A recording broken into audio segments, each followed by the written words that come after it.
The rain was relentless, hammering the pavement outside the sleek glass tower of Thompson Enterprises, as if the heavens themselves were mourning a secret too heavy to bear. Inside, Mark Stevens stood frozen, his grease-stained hands clutching a letter that trembled in his grip. The words on the page were a blade to his heart. "You've changed my life, Mark. But I can't stay to see what comes next." The signature was unmistakable: Henry Thompson, the man whose car he'd fixed for free, the man whose quiet gratitude had haunted him for weeks. But now, as the truth crashed over him like a tidal wave, Mark realized Henry wasn't just an old man with a broken radiator hose. He was the father of Elizabeth Thompson, the CEO of the very empire Mark now stood within, an empire that had just offered him a place at its heart. His breath caught, ragged and sharp, as he stared out at the storm. How had it come to this? A mechanic from a nowhere town, now holding a contract that promised wealth, power, and a life he'd never dared to dream of. Yet, the weight of it all pressed against his chest, threatening to crush him. He'd fixed a stranger's car out of kindness, nothing more. But that single act had unraveled his world, pulling him into a story he hadn't written. The letter slipped from his fingers, fluttering to the polished marble floor, and with it, his certainty. Had he made the right choice? Or had he stepped into a trap he couldn't escape? The office around him was silent, save for the distant hum of the city below. Mark's mind raced, replaying the moment he'd first seen Henry, the old man's weathered face lit by the dim glow of his shop's flickering sign. He hadn't known then, hadn't suspected that a simple favor would lead him here, to this gleaming tower where every glance felt like a judgment, every opportunity a test. The contract on the desk before him was more than a job offer. It was a key to a world he didn't understand, a world where kindness wasn't currency, where motives were shadowed, and trust was a luxury he couldn't afford. He closed his eyes, and the memory of Henry's voice echoed, soft but piercing, "You have a kind heart, Mark. Not many would do what you did." Those words had warmed him once, but now they felt like a warning. What did Henry see in him? And why had Elizabeth, a woman he'd never met, chosen to pull him from his dusty garage into her orbit? The rain outside seemed to whisper answers he couldn't grasp, each drop a reminder of the choice he'd made, to leave his old life behind, to chase a future that felt as foreign as the storm-soaked city beyond the glass. Mark's fingers brushed the contract, the paper cool against his calloused skin. He'd signed it hours ago, in a haze of disbelief and ambition, but now doubt gnawed at him. He wasn't built for boardrooms or power plays. He was a man who fixed things, cars, not lives. Yet here he was, standing at the edge of a precipice, the ground crumbling beneath him. The letter from Henry lay at his feet, its final line burning in his mind: "You'll never know how much this means to me." What had he meant? Was it gratitude, or something deeper, something Mark was only beginning to glimpse? The elevator chimed softly behind him, snapping him back to the present. Footsteps approached, deliberate and measured, and Mark turned to see Elizabeth Thompson herself. Her presence filled the room, not with arrogance but with a quiet authority that made the air feel heavier. Her eyes, sharp and unreadable, met his, and for a moment, he saw Henry in her, the same depth, the same unspoken weight. "You're still here," she said, her voice low, almost surprised. "Most would have run by now." Mark swallowed, his throat dry. "I don't run," he said, though the words felt hollow. He wanted to ask about Henry, about the letter, about why she'd chosen him. But the questions tangled in his chest, trapped by the fear of answers he wasn't ready to hear. Elizabeth tilted her head, studying him like a puzzle she hadn't yet solved. "Good," she said finally. "Because this is only the beginning." As she turned to leave, her heels clicking against the marble, Mark felt the world shift beneath him. He was in too deep now, caught in a current he couldn't fight. The rain outside roared louder, and in its rhythm, he heard the echo of his own heartbeat, pounding with a truth he couldn't ignore: his life would never be the same. But to understand how he'd arrived at this moment, he had to go back to the day he'd fixed a stranger's car, back to the choice that had set this storm in motion. Weeks earlier, the sun had been merciless, baking the cracked asphalt outside Mark's auto shop in a small town that time seemed to have forgotten. The air was thick with the scent of oil and dust, and Mark's hands were buried in the guts of a pickup truck when the bell above the door jingled. He wiped the sweat from his brow, expecting another local with a busted carburetor, but instead, an old man stepped inside, his face etched with lines that told stories Mark could only guess at. His clothes were simple, almost too plain for the way he carried himself, with a quiet dignity that made the shop feel smaller. "Need some help, sir?" Mark asked, setting down his wrench. The man's eyes, sharp despite his age, studied him for a moment before he spoke.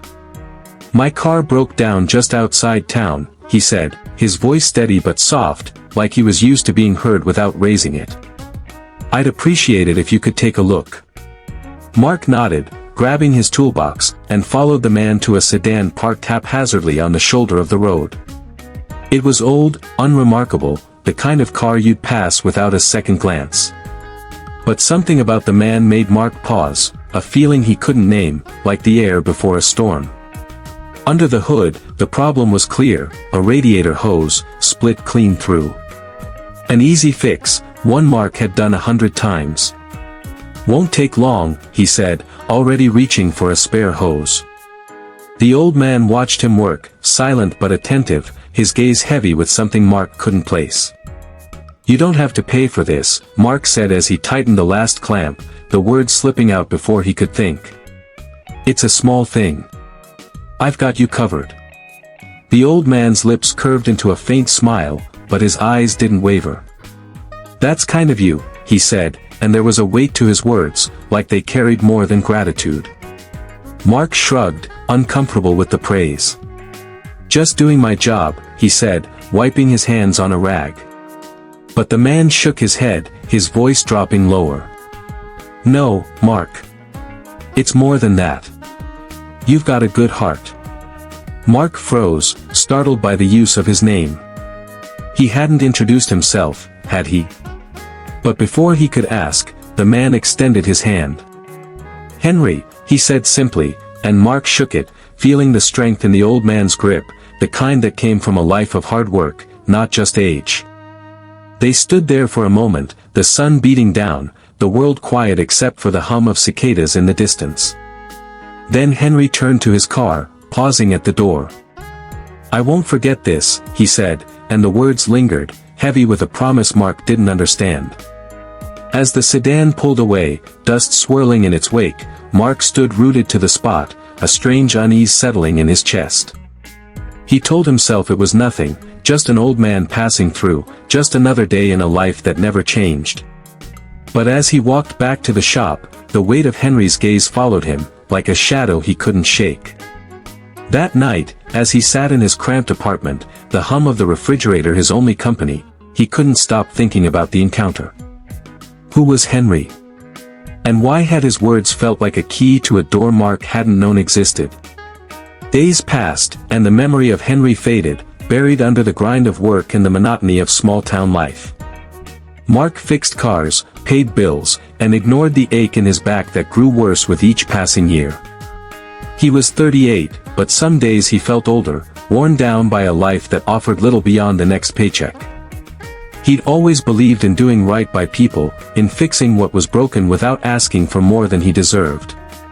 It was how his father had raised him, how he'd survived a world that didn't always reward kindness. But kindness, he was learning, could be a dangerous thing. It was a Tuesday when the letter arrived, slipped under the shop's door sometime in the night. No stamp, no return address, just his name scrawled in elegant script. Mark's heart thudded as he tore it open, the paper crisp and heavy in his hands. "Dear Mark," it began, "your kindness to a stranger has not gone unnoticed. My daughter, Elizabeth, would like to meet you. There's a place for you at Thompson Enterprises, if you're willing to take it." It was signed by Henry Thompson, and with it came a plane ticket to the city, one way. Mark read the letter again, then a third time, his mind spinning. Thompson Enterprises, he knew the name, everyone did. A tech giant, a name synonymous with power and wealth. And Mark's hands shook as he set the letter down, the words blurring before his eyes. Henry was no ordinary man, and his daughter was offering him a chance to rewrite his life. But why? What did they want with a mechanic who'd never stepped foot in a boardroom? The ticket felt like a weight in his hand, a choice he hadn't asked for, a door he wasn't sure he wanted to open. He didn't sleep that night, the letter burning a hole in his thoughts. Part of him wanted to tear it up, to stay where he belonged, where life was simple, predictable.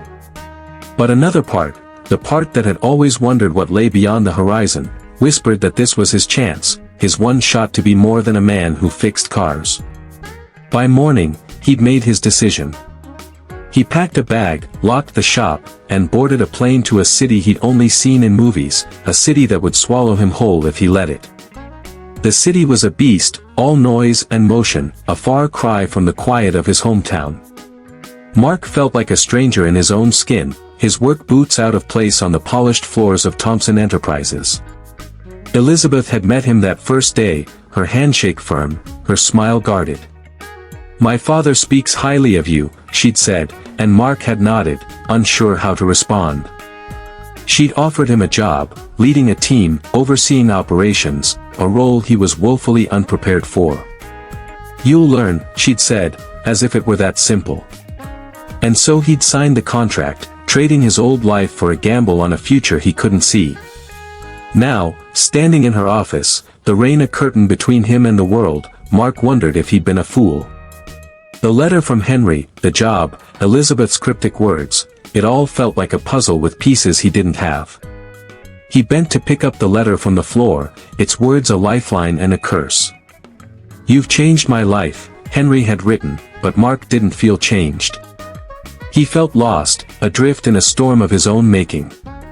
And as the city roared beyond the glass, he knew the only way out was through the truth, through the choices he'd made, through the man he was becoming, whether he was ready or not. The city's pulse throbbed beneath Mark's feet as he stepped out of Thompson Enterprises, the rain-soaked letter from Henry still clutched in his hand. Its words, "You've changed my life, Mark *, burned in his mind, a riddle he couldn't unravel. The storm had eased, leaving the streets slick and shimmering under the neon glow, but the weight in his chest hadn't lifted. He was a stranger here, a mechanic in a world of glass and steel, and every step felt like a betrayal of the life he'd left behind. How had a single act of kindness, fixing an old man's car for free, pulled him into this labyrinth of power and secrets? To understand, he had to go back, not to the moment he'd met Henry, but further, to the days when his world was small, when his hands knew only wrenches and his heart knew only duty. Weeks before the letter arrived, before the city swallowed him whole, Mark's life was a quiet rhythm of grease and grit.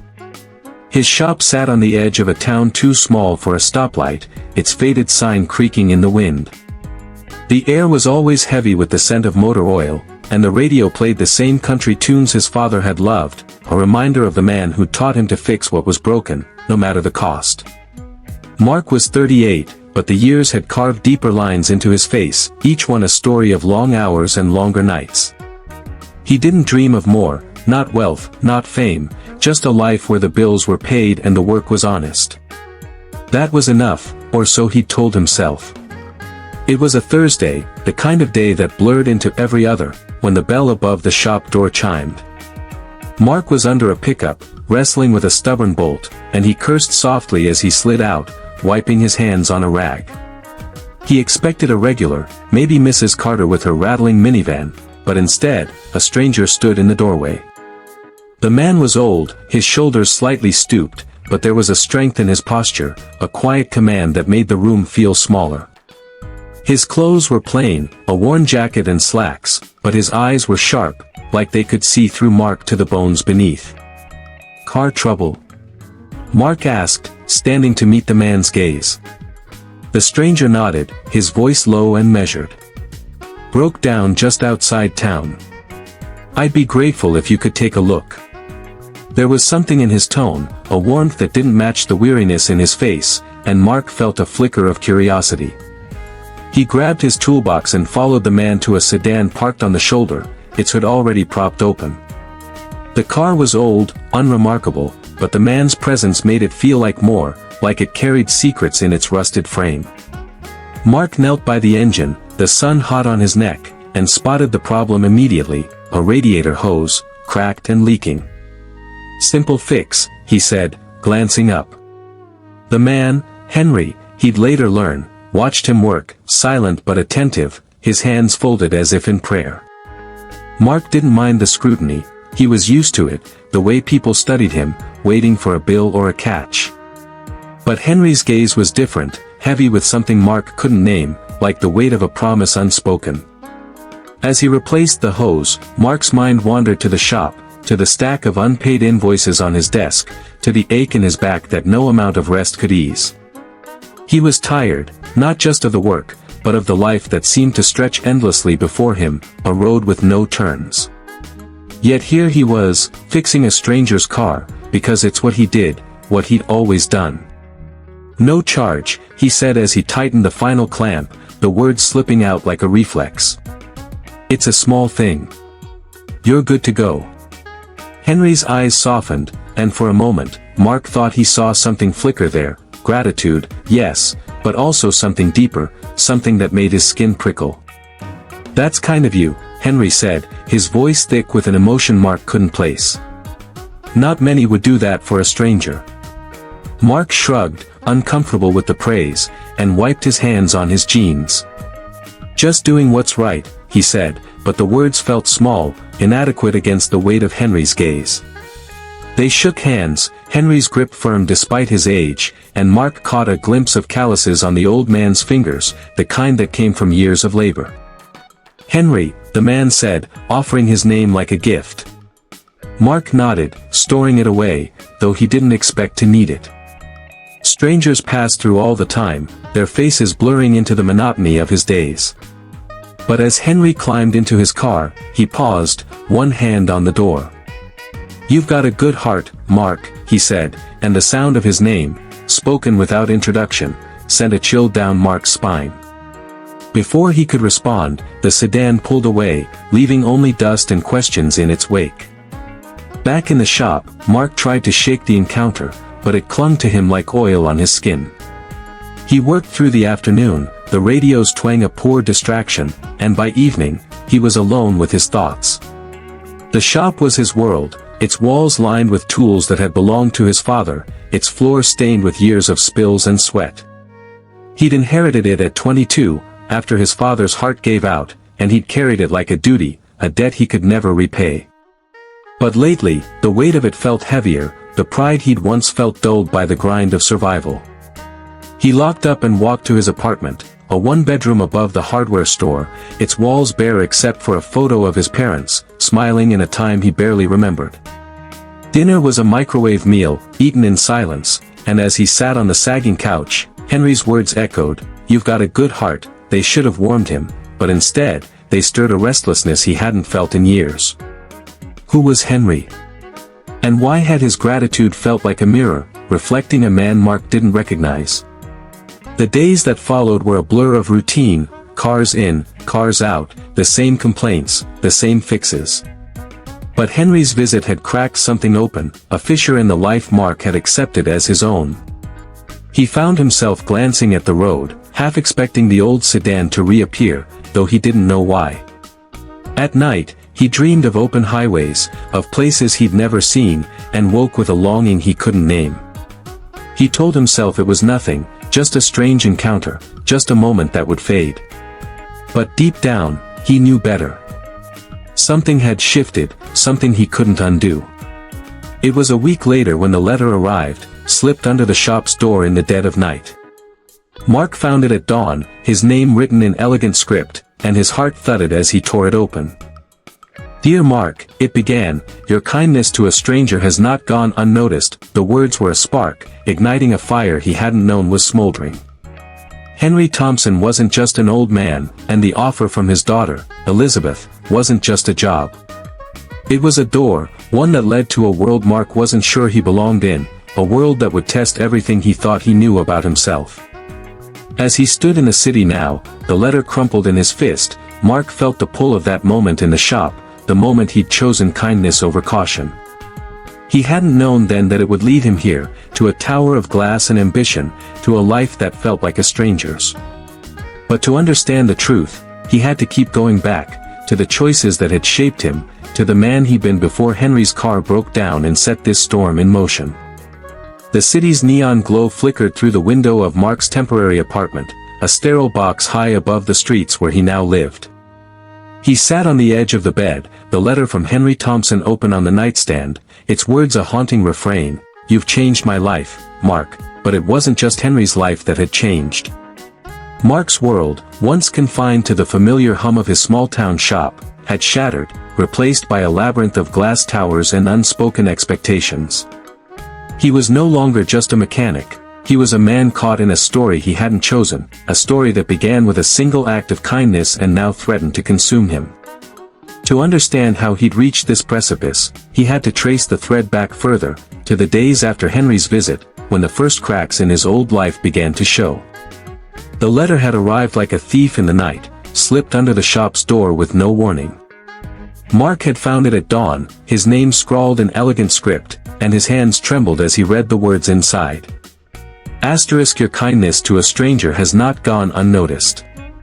My daughter, Elizabeth, would like to meet you. A plain ticket was tucked into the envelope, one way to a city he'd only seen in grainy TV ads. He'd stood there, the shop's familiar smells of oil and rust grounding him, and felt the weight of a choice he wasn't ready to make.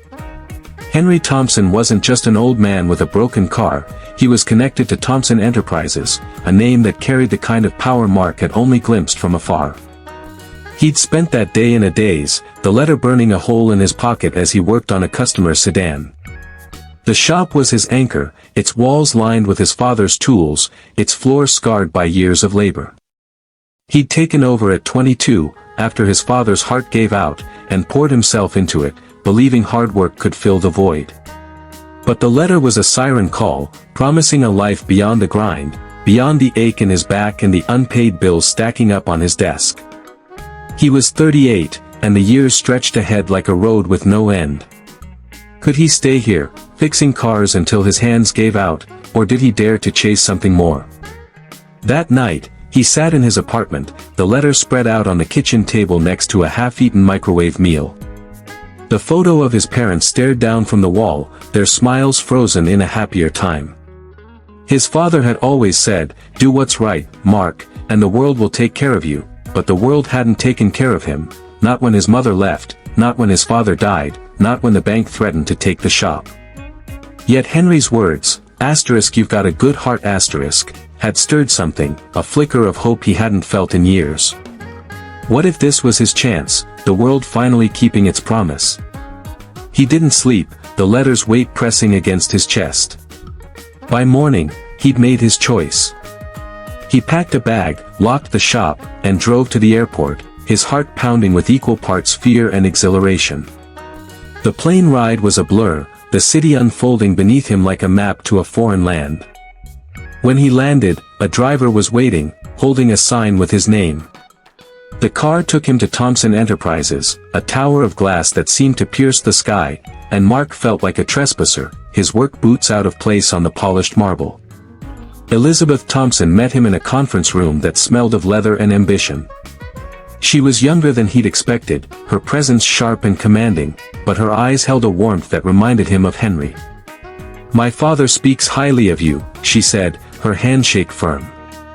"He says you're a man of character." Mark shifted uncomfortably, unsure how to respond. "I just fixed his car," he said, and she smiled, a flicker of something unreadable in her gaze. "That's not all you did," she replied, sliding a contract across the table. The job was beyond anything he'd imagined, leading a team, overseeing operations, a role that demanded skills he didn't have. "I'm no executive," he protested, but Elizabeth's voice was steady. "You'll learn. My father believes in you, and so do I." Her confidence was a lifeline, but also a chain, binding him to a world he didn't understand. He signed the contract, his hands shaking, and just like that, his old life was gone. The shop, the town, the man he'd been, they faded like a dream, replaced by a city that roared with possibility and danger. His first days at Thompson Enterprises were a trial by fire.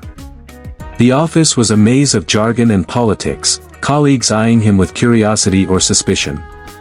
He was the outsider, the mechanic turned manager, and every mistake felt like proof he didn't belong. But Elizabeth was there, guiding him with a patience that surprised him, her belief in him a mirror to Henry's. She spoke of her father often, of his wisdom, his strength, but never of why he'd chosen Mark, why a single act of kindness had mattered so much. The question gnawed at him, a splinter he couldn't pull free. It was late one evening, after a grueling day of meetings, when the truth began to surface. Mark was in Elizabeth's office, reviewing reports he barely understood, when a photo on her desk caught his eye. It was Henry, younger, standing beside a woman with Elizabeth's eyes. "Your mother?" Mark asked, and Elizabeth's face tightened, a shadow passing over her. "She passed when I was young," she said, her voice clipped. "My father raised me alone. He's particular about who he trusts." Mark nodded, sensing the weight of her words, but before he could press further, a courier arrived with a package. Elizabeth opened it, her expression shifting from curiosity to shock. Inside was a letter, handwritten, and a small, worn keychain shaped like a wrench. Mark's breath caught. It was his, one he'd lost years ago, left in a customer's car by mistake. Elizabeth's eyes met his, sharp and searching. "This is from my father," she said, her voice low. "He said you'd understand." Mark's heart pounded as he took the letter, Henry's familiar script staring back at him. "Asterisk, you've changed my life, Mark. But you don't know how much." Asterisk, the words were a jolt, pulling him back to the shop, to the day he'd fixed Henry's car, to the moment he'd shrugged off payment without a second thought. But now, the keychain in his hand was a clue, a piece of a puzzle he hadn't known he was solving. "What does this mean?" he asked, but Elizabeth shook her head, her face unreadable. "That's for you to figure out," she said, and left him alone with the letter and a truth he wasn't ready to face. As he stood there, the city humming beyond the glass, Mark felt the ground shift beneath him. Henry wasn't just a grateful stranger, and the job wasn't just a reward. There was something deeper, something tied to the keychain, to the past, to the man Mark had been before the city claimed him. The letter trembled in his hand, its words a bridge to a moment he couldn't escape, a moment that had set this storm in motion. And to find the truth, he had to go back one last time, to the life he'd left behind, to the choices that had made him, and to the man who'd seen something in him that he couldn't see himself. The city was a restless beast, its lights flickering like stars trapped in a cage, as Mark stood outside Thompson Enterprises, the weight of Henry's letter a stone in his pocket. The words, "Asterisk, you've changed my life, Mark Asterisk," had become a pulse, a rhythm that drove him through the chaos of his new life. He was no longer the mechanic who fixed cars in a dusty shop, he was a man remade, standing at the edge of a truth that threatened to unravel everything. The keychain, that small wrench-shaped relic from his past, burned in his hand, a tether to the moment he'd fixed Henry's car, a moment that had led him here, to a tower of glass and secrets. But the truth wasn't in the city, not in the boardrooms or the contracts. It was back in the town he'd left, in the life he'd abandoned, and in the man he'd become without knowing why. Mark's days at Thompson Enterprises had been a crucible, forging him into someone he barely recognized. The job was relentless, meetings, reports, decisions that felt like walking a tightrope over a void. Elizabeth guided him, her belief in him both a lifeline and a chain, but her cryptic words about her father haunted him. "He's particular about who he trusts." The keychain, delivered with Henry's letter, was a clue, a piece of his past that didn't belong in this gleaming world. Mark had lost it years ago, left in a customer's car, and its return felt like a message, a call to remember who he was before the city claimed him. He'd spent nights poring over the letter, searching for meaning in Henry's words. You don't know how much, what had his kindness meant to a man like Henry, whose daughter ruled an empire. The question drove him back to his roots, to the shop where it all began. He took a leave from work, ignoring Elizabeth's raised eyebrow, and drove through the night, the city's glow fading into the open road. The town appeared like a memory, its streets unchanged, the shop's sign still creaking in the wind. But the air felt heavier now, as if it carried the weight of truths he hadn't seen before. The shop was locked, its windows dark, but Mark didn't need light to navigate its familiar corners. He stepped inside, the scent of oil and rust wrapping around him like an old friend. His father's tools hung on the walls, silent witnesses to the life he'd lived, and for a moment, he was 22 again, taking over after his father's death, believing hard work could fix anything. He ran his fingers over the workbench, the keychain cold in his pocket, and felt a pang of loss, not just for the shop, but for the man he'd been, the man who'd fixed Henry's car without a second thought. It was then he noticed the envelope, tucked behind a stack of invoices on the desk. His name was written in Henry's script, and his heart thudded as he tore it open. Inside was a single page, the words stark against the paper, asterisk I was a stranger, Mark, but you treated me like family. You reminded me of what matters, and I've carried that with me. My daughter needed to see it too, asterisk there was no signature, only a small, faded photo of a young girl with Elizabeth's eyes, standing beside a man who could only be Henry. Mark's breath caught.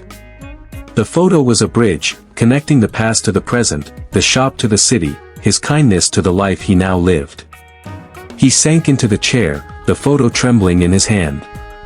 Henry hadn't just been a customer, he'd been a father, a man who'd seen something in Mark that echoed his own values. The keychain wasn't just a trinket, it was a symbol, a reminder of the work Mark's hands had done, the heart he'd shown without expecting reward. And Elizabeth's offer, the job, the trust, it wasn't charity or manipulation. It was Henry's way of passing on a lesson, of showing his daughter that kindness, not power, was the true measure of a person. Mark drove back to the city at dawn, the photo tucked into his wallet, Henry's words a quiet fire in his chest. He didn't go to the office. Instead, he found himself at a small park on the city's edge, where the noise softened and the world felt human again. He sat on a bench, the keychain in his hand, and let the truth settle. He'd been running from his past, from the shop, from the man who fixed cars for strangers. But that man was the reason he was here, the reason Henry had seen him, the reason Elizabeth had trusted him. A soft laugh broke his thoughts, and he looked up to see an old man walking a dog, his face weathered but kind.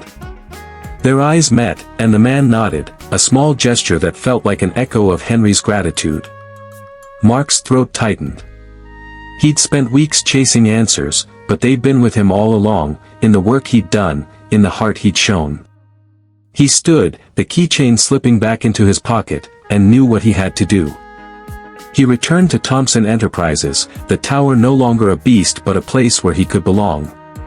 Elizabeth was in her office, her expression unreadable as he stepped inside. "You're back," she said, and Mark nodded, setting the photo on her desk. Her eyes widened, and for the first time, he saw her falter, her hand trembling as she touched the image of her younger self. "He kept this," she whispered, and Mark saw Henry in her again, the same depth, the same quiet strength. "I found another letter," Mark said, his voice steady. "Your father, he saw something in me. Something I forgot I had." He paused, the words heavy but true. "I'm not here for the job, Elizabeth. I'm here because of him, because of what he believed in. And I want to honor that, if you'll let me." Elizabeth's gaze softened, and for a moment, the room was silent, the city's hum a distant murmur. "He always said kindness was rare," she said finally, her voice thick. "He was right about you." She stood, extending her hand, not as a CEO but as Henry's daughter, as someone who'd seen the same truth her father had. Mark took it, their grip a promise, a closing of the circle that had begun in a dusty shop under a merciless sun. As he left the office, the city felt different, its lights no longer a cage but a map of possibilities.